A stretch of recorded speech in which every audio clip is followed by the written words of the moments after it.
The moment the blade goes through my shoulder, I start laughing. Not because it doesn't hurt. It hurts like hell.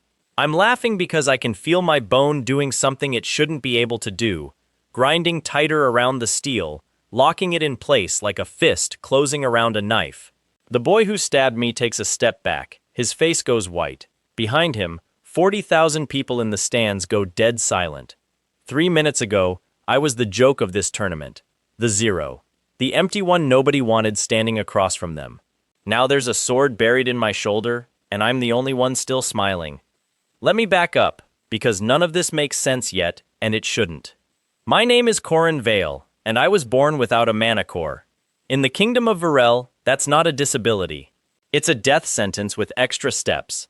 Every child goes through the awakening ritual at 12 years old. A priest presses a crystal to your chest, and the crystal lights up with whatever affinity the gods decided to give you. Fire, water, wind, steel, something, anything. Mine didn't light up at all. The priest checked it 3 times. Then he looked at my mother like she'd done something wrong just by having me. The word for someone like me is hollow. It's not an insult, technically. It's a legal classification.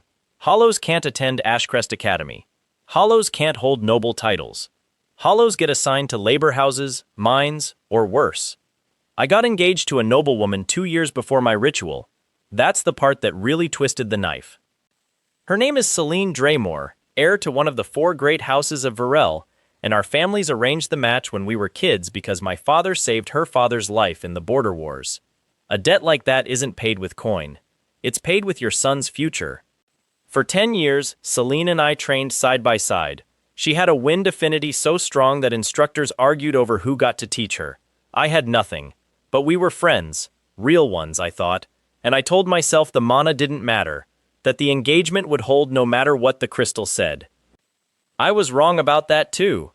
The day the crystal stayed dark, Celine's mother tore up the betrothal contract in front of the entire ceremonial hall. Celine didn't say a word in my defense. She just looked at me, the way you look at something you've already thrown away. That was 4 years ago. I haven't spoken to her since. Here's the part nobody in Virelle likes to talk about. Being hollow doesn't mean being harmless. It just means the crystal can't read you. And there's a difference between having no power and having a power the priests don't have a word for. I found that out the hard way, in a mining collapse 2 years ago, when a support beam crushed my left arm to pulp. It should have ended me. Mana healers can knit flesh in seconds, but I don't have mana to knit, so my body did something else instead. The bone didn't just heal, it hardened, denser than before, laced through with pale gray lines like cracked porcelain glued back together with steel. My arm came out of that collapse stronger than my good one. I broke it again on purpose 2 weeks later, just to see if it would happen again. It did. That's when I met Garrick Thorne, the old blacksmith who ran the labor house forge, the only person who ever looked at my arm and didn't flinch. He'd been a soldier once, before a war wound sent him home early. He recognized what he was looking at before I did. "Voidborn," he said, turning my wrist over in his scarred hands. "Thought that bloodline died out a century ago." I asked him what that meant. He wouldn't tell me, said it wasn't safe to say out loud, not even in a forge with the doors locked. All he'd give me was this. My body didn't reject mana like everyone assumed. It consumed it. Every hit I took, every spell that landed on me, got broken down and locked into my bones as raw, mindless force. I wasn't hollow. I was starving. For 2 years, Garrick trained me in secret, in the hours after the forge closed, teaching me to take hits on purpose, to feed the hunger instead of running from it. He never let me test it against real mana, said it was too dangerous, that the Cinder Wardens, the Crown's order that hunts down unregistered bloodlines, would come down on both of us if anyone saw. Then, 3 days ago, Ashcrest Academy announced open registration for the lowest tier of the Grand Arena, the tournament that decides which students get sponsored into the Royal Guard, into noble houses, into a life that isn't a labor camp. Hollows aren't allowed to fight in it. Except this year, one rule changed. Ashcrest opened a single open bracket slot, unranked, unaffiliated, as a publicity stunt for the crown. Proof that the kingdom is generous enough to let anyone try, even the ones with no chance of winning. I signed up before Garrick could talk me out of it. He didn't talk me out of it. He just handed me a strip of leather to bite down on and said, "Don't die in the first round." The grand arena of Ashcrest sits at the center of the capital, like a cracked crown, its outer wall lined with mana-forged glass that's supposed to be unbreakable. 40,000 seats. Every noble house in the kingdom has a box. I walked out onto that sand in a borrowed tunic, with no crest, no affinity, no name anyone recognized, and the crowd laughed before I even threw a punch. Then I saw who I was fighting. Celine Draymore. She stood across the arena in academy colors, wind mana already coiling around her fingers like silver thread, and for 1 second neither of us said anything. Then she smiled the way she used to when we were kids, and said, "Please tell me they didn't actually let a hollow into the bracket." That's the moment the crowd started chanting my old label like a joke. "Hollow! Hollow! Hollow!" I didn't answer her, I just took my stance. She opened with a wind lance, a spell fast enough to cut a training dummy in half from 30 feet away. I didn't dodge. Garrick's voice was in my head. Feed it, don't fight it. So I let the spell hit me square in the ribs. It hurt. Gods, it hurt. But underneath the pain, I felt something settle into my bones like coins dropping into a locked box. A weight. A charge. My ribs didn't break. They tightened. Celine's smile flickered. She fired again, faster this time, 3 lances in a row meant to finish it. I took all 3. By the third hit, I wasn't just standing, I was grinning, because the hunger in my bones had gone from a whisper to a roar, and for the first time in my life, something inside me felt full instead of empty. The crowd stopped laughing. Celine took a step back, wind mana flickering uncertainly around her hands. "What did you just do?" she said, and it wasn't a question anymore, it was fear. I told her the truth, because I wanted to see her face when she heard it. "I'm not hollow," I said. "I've just been starving." She came at me with everything after that, full offensive casting, the kind reserved for tournament finals, not first-round matches against a nobody. I stopped counting hits somewhere around the 7th. Every one of them fed the same fire. When I finally moved, it wasn't fast because of any spell. It was fast because 4 years of humiliation and 2 years of secret training had turned into something with nowhere left to go but out. I closed the distance in under a second and put her on the ground with a single strike to the ribs, pulled just enough not to kill her. The referee called the match. Celine Draymore, heir to House Draymore, undefeated in 3 years of academy dueling, tapped out against the hollow in under 2 minutes. The silence after that call was the loudest sound I'd ever heard. I want to tell you it got easier from there. It didn't. Because sitting in the Draymore box, watching his daughter get carried off the sand, was Baron Ashwick, head of the Cinder Wardens Oversight Council, and the man whose son I was scheduled to fight in the next round. His son's name is Draven Ashwick, and by the time I made it back to the fighter's tunnel, he was already waiting for me. Draven doesn't look like a villain. That's what makes him dangerous. He's the kind of golden-haired, easy-smiling noble that instructors love and rivals underestimate, ranked first in our year for offensive firecasting, already promised a captaincy in the Royal Guard before he's even graduated. He'd never spoken to me before that night. Hollows weren't worth the breath.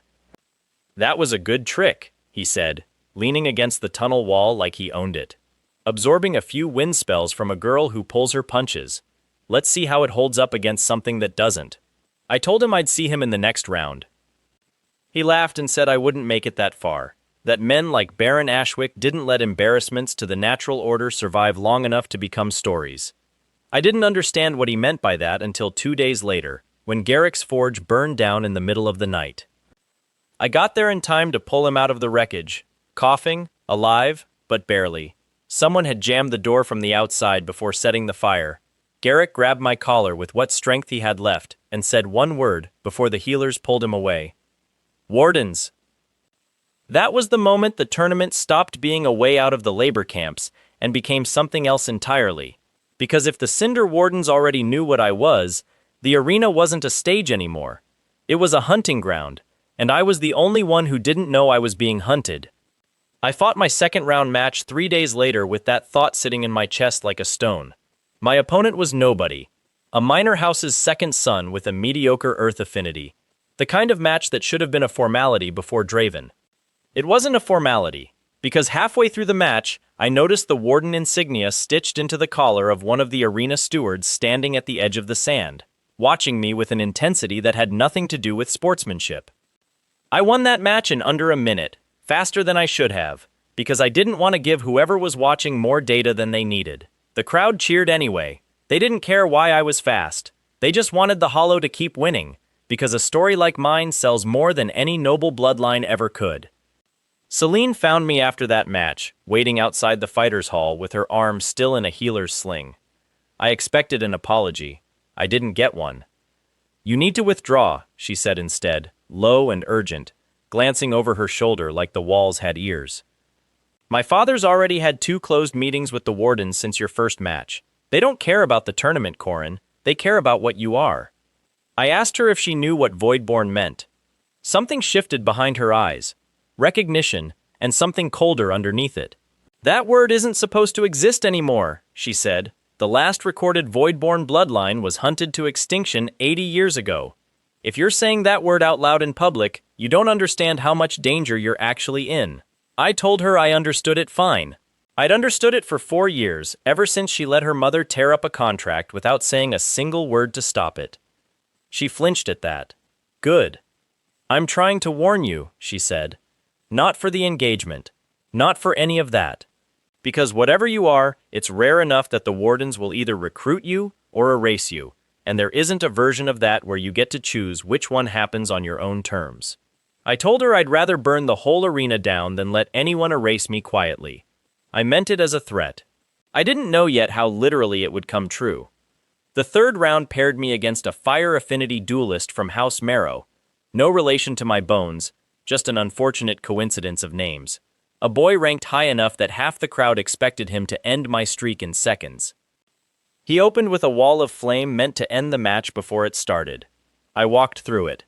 Not because it didn't burn. It burned worse than anything Celine had thrown at me.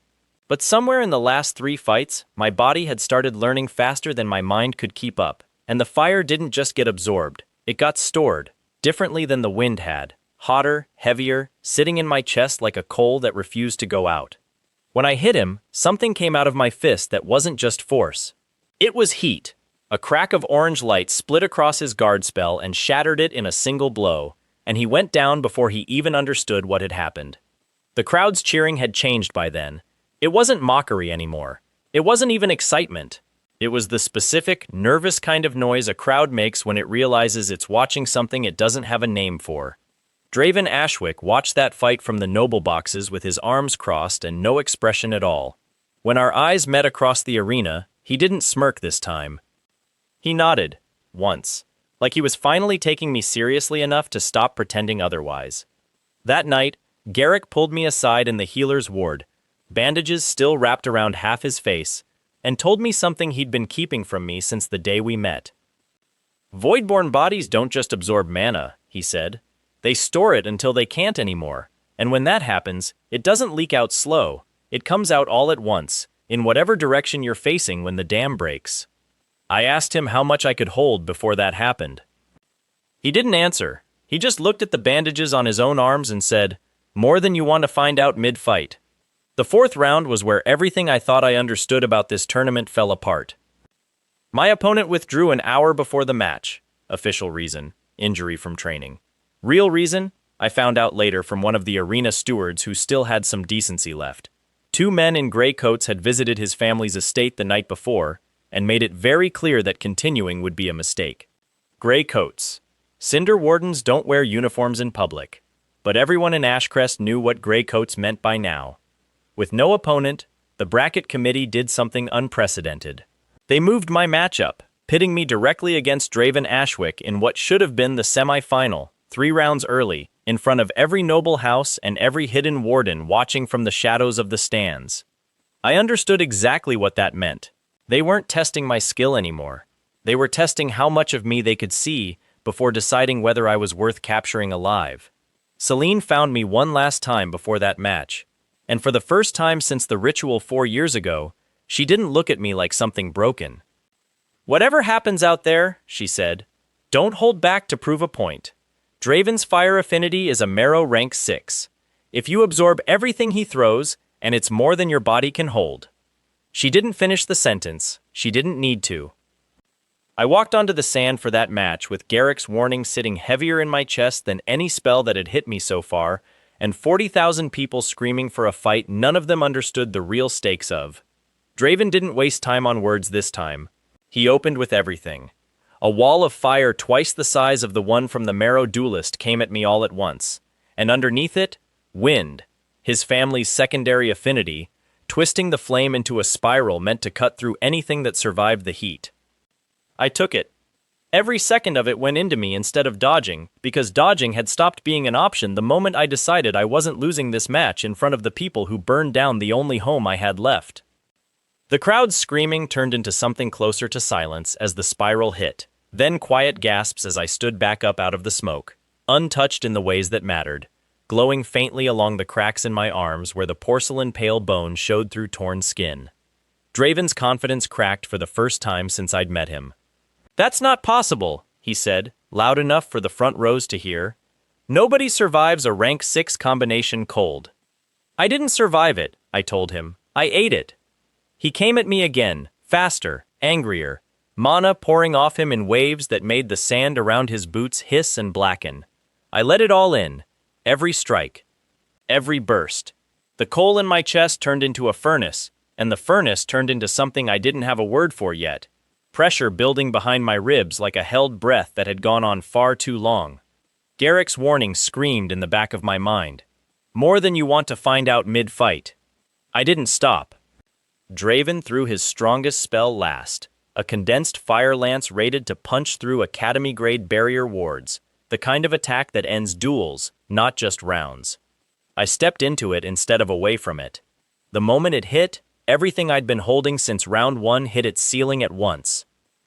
That's when the sword came in. Because Draven, sensing something had gone wrong, had already signaled his second, a warden in noble disguise stationed at the edge of the arena, someone who'd clearly been given standing orders to end this the second I stopped looking controllable. The blade came from behind, aimed for the base of my skull, meant to drop me before whatever was building in my body finished building. I turned half a second too late to dodge it clean. It caught my shoulder instead, going clean through. That's the moment I started laughing. Because I could feel my bone locking around the steel like a vice, could feel the pressure in my chest finally finding somewhere to go, and for the first time since the ritual took everything else away from me, I understood exactly what I was standing in the middle of. The boy who stabbed me stumbled back, face white, hands shaking. I pulled the sword out of my own shoulder with my free hand and didn't feel a fraction of the pain I should have. Every eye in that arena, 40,000 of them, every noble house, every hidden warden, watched a hollow stand up holding a blade that had just gone through him, grinning like the pain was the best thing that had happened to him in years. Draven took a step back for the first time in the entire match. "What are you?" he said, and it wasn't an insult this time. It was real fear.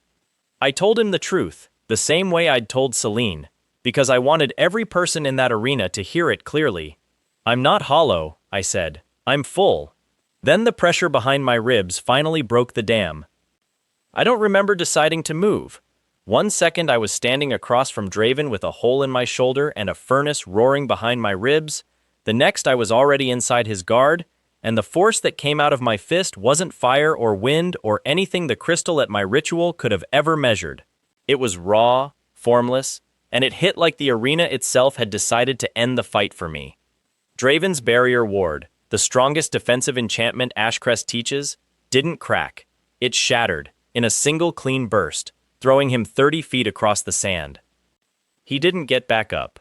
The crowd's roar hit a second later, and it was the loudest sound I had ever heard in my life, but I barely registered it, because the ground under both of us had started to crack. Not from Draven's fall. From the leftover force still pouring out of my body, into the sand, into the enchanted bedrock beneath the arena floor that every noble house assumed was as unbreakable as the glass walls around it. The stewards started screaming for an evacuation before the officials had even called the match. I looked down at my own hands, shaking, glowing faintly along cracked porcelain lines, and understood, too late, exactly what Garrick had been trying to warn me about. This wasn't a power I'd learned to control. It was a power that had been waiting 4 years to be let out, and I just opened the door in front of every person in the kingdom who mattered. The floor of the grand arena split down the center with a sound like the world itself groaning, and underneath the golden sand, something ancient and buried let out light that hadn't touched open air in a very long time. Every noble in the stands went dead silent, staring down into a crack that wasn't supposed to exist, at something that wasn't supposed to still be alive. Baron Ashwick was already on his feet in his private box, shouting orders I couldn't hear over the panic, and I saw gray coats, a dozen of them, maybe more, moving through the crowd toward the sand with a coordination that told me this had been planned long before I ever stepped into this bracket. Garrick's voice echoed in my head one final time.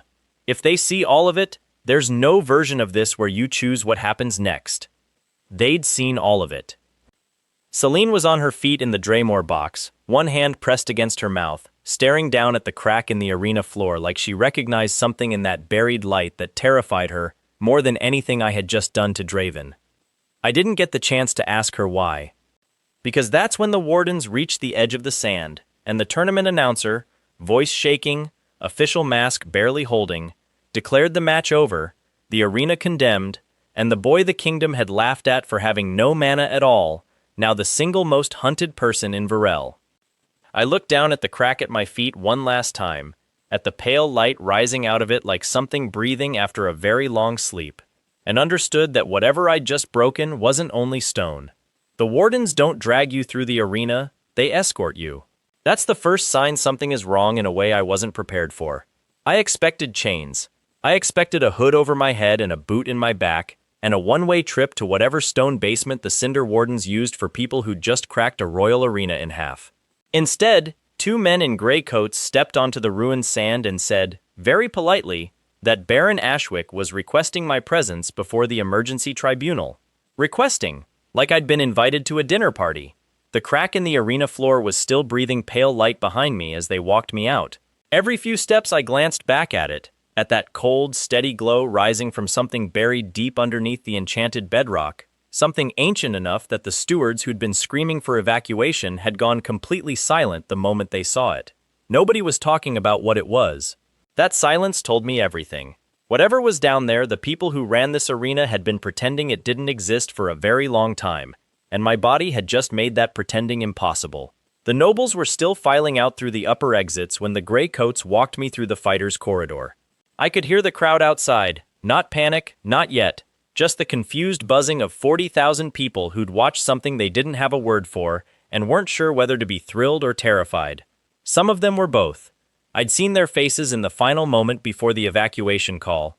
That was the face people make when the story they thought they were watching turns out to be a different, much bigger story. One they didn't sign up for. My shoulder had already started knitting itself back together. The hole the blade had left was closed over at the surface, bone sealed tight around the space where the steel had been, skin still angry and crusted at the edges but no longer bleeding. One of the gray coats noticed me rotating the joint and stared. I didn't explain it, let him stare. Baron Ashwick was waiting in the Arbiter's chamber behind the main arena box, a room I'd never been inside and wasn't supposed to be able to enter without a noble crest or an official academy endorsement. It smelled like old wood and expensive incense, lit by mana crystal lanterns that threw clean white light across a long table where 4 men in council robes sat like they'd been arranged there ahead of time. They had been arranged there ahead of time. I understood that the moment I saw them. This wasn't a reaction to what had just happened in the arena. This was a room that had been set up and waiting. The tribunal had been ready before my match against Draven ever started, before I'd even walked onto the sand. They'd known what I was going to do before I did. Baron Ashwick sat at the table's head, both hands flat on the wood, watching me with the careful stillness of a man who had already decided what happened next, and was just waiting for the formality of my presence to make it official. He wasn't a loud man, wasn't the kind of lord who bellowed and threatened. He had the particular quietness of someone who'd never needed to raise his voice in his life because the people around him had always been too afraid to make him. "Sit down, Corin Vale," he said. I sat, not because he told me to, because I wanted to see his face up close, and the chair was the best place for that. "You've made a significant mess," he said. "I want you to understand the full scale of that before we discuss your options." I told him I'd made a mess on purpose, And if he wanted me to feel bad about it, he should have kept his wardens out of the arena. A small muscle in his jaw moved. The only crack in the stillness, the steward who attempted to intervene was acting independently, he said. A violation of tournament protocol that I assure you will be addressed. I told him the blade through my shoulder suggested otherwise. Silence at the table. The four councilmen exchanged the kind of glance that means everyone already knows something and no one wants to be the one to say it first. Ashwick shifted his hands on the table. What I am prepared to offer you, he said, is the most generous option that someone in your position has ever been given. I want you to understand that, I waited. You are a Voidborn, he said. And he said it calmly, the way you say the name of a disease you've been studying for years and have long since stopped being afraid of. A bloodline we believed extinct.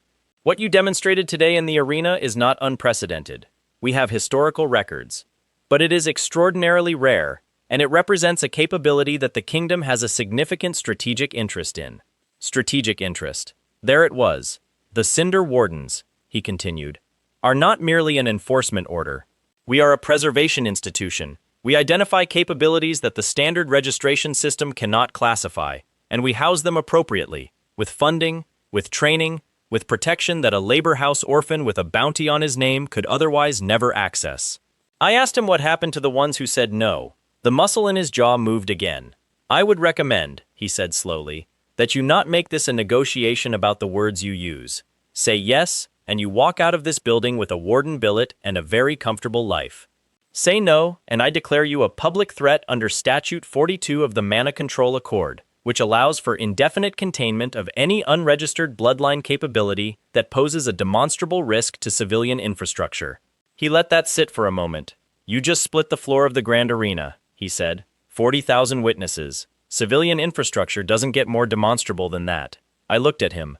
Looked at the four councilmen with their careful, arranged faces. Looked at the gray coats standing behind me, still watching my shoulder the way animals watch something they haven't decided to attack yet. I'd like to think about it, I said. Ashwick blinked. Just once. I beg your pardon. I'd like to think about it, I said again. You said it's a generous offer. Generous offers usually come with a little time to consider them properly. He studied me for a long moment. Whatever he was looking for in my face, he didn't find it, which I suspect was the first time in a very long time that had happened to him. You have until morning, he said finally. You'll be housed in the warden's guest corridor tonight. Comfortable, secure, and, let's be honest with each other, not entirely optional. The guest corridor turned out to be a nicely furnished room, with a lock on the outside of the door. I didn't test the lock. I sat on the edge of the bed and thought about what Garrick had said in the healer's ward, what Celine had said outside the fighter's hall, what the pale light rising out of the arena crack had felt like the moment I looked down at it, steady and slow like something breathing. Not a monster, not a weapon, something that had been sleeping for a very long time and had woken up because it recognized something in me. I pressed my palm against the floor. Stone. Old stone, the kind that ran through the capital's foundations everywhere, all connected to everything underneath.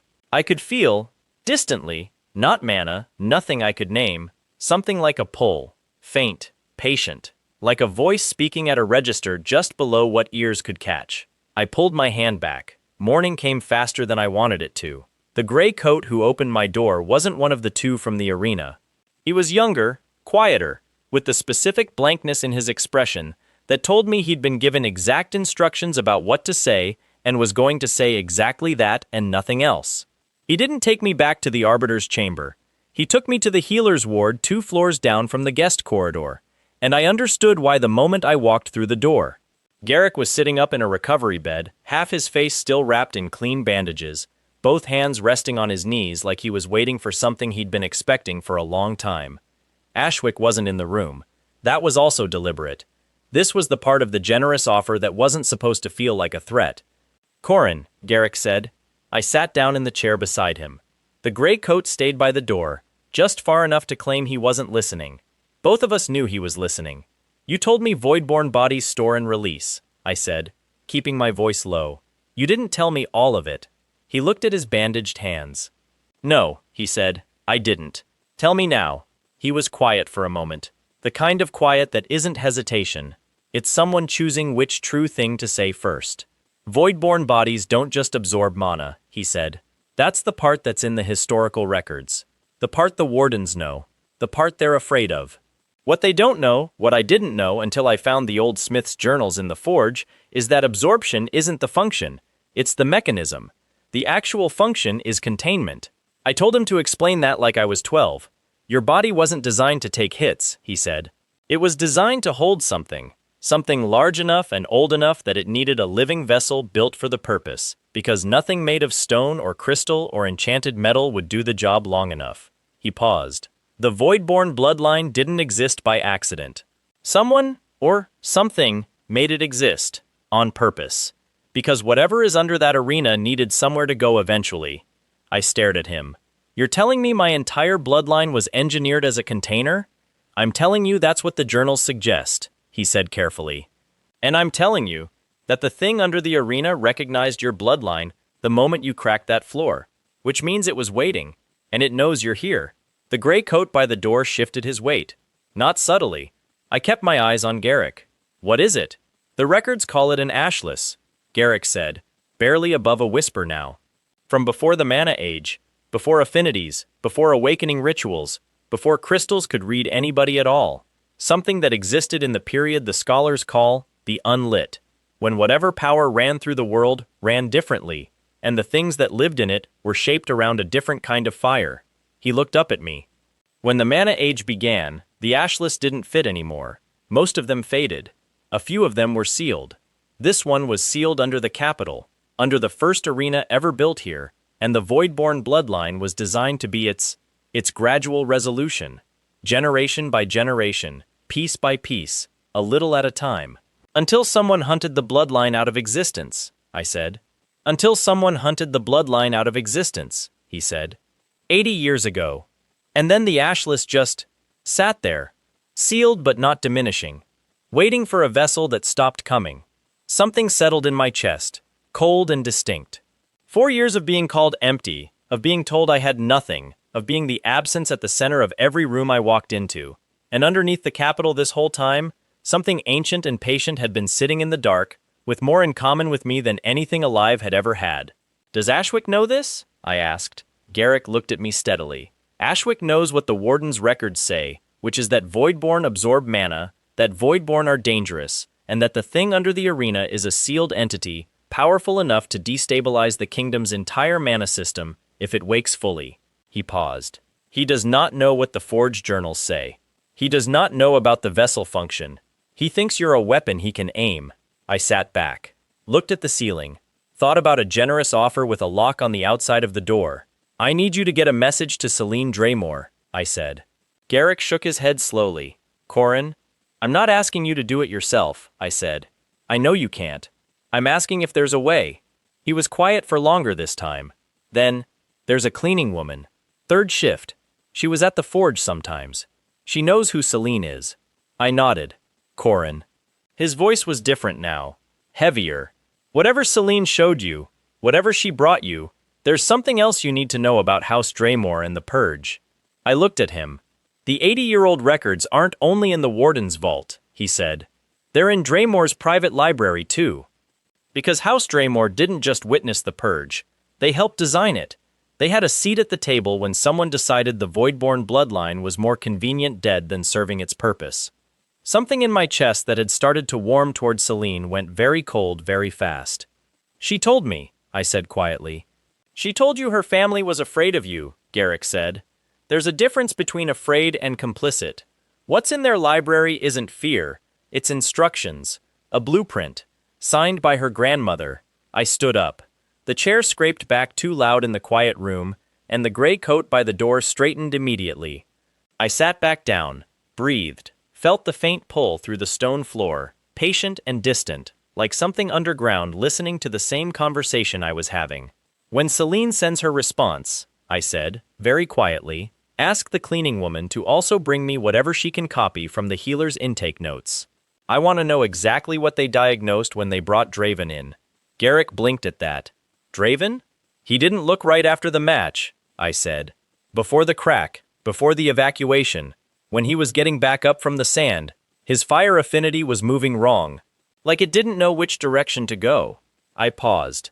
Like something had gotten into the frequency.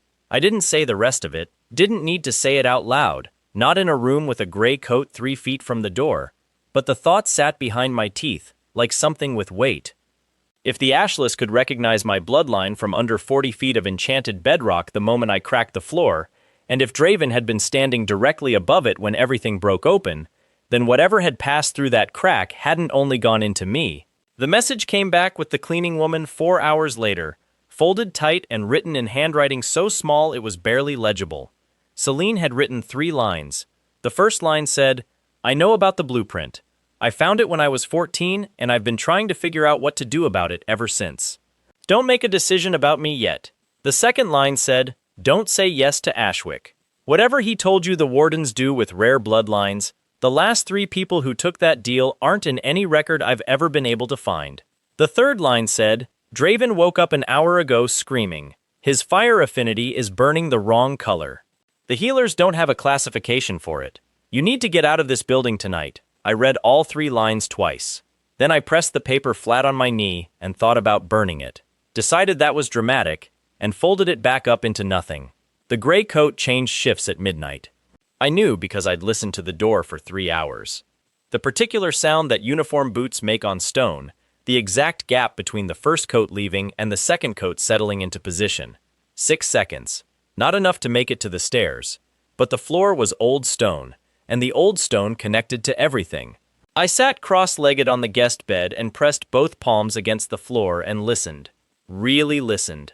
The way Garrick had been trying to teach me for 2 years without ever calling it listening, dropping down past the pain, past the hunger, past the furnace in my chest that had finally started to bank itself low, and just being still enough to feel what was already there.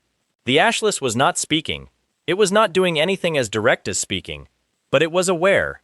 Aware in the way that something very old and very patient is aware.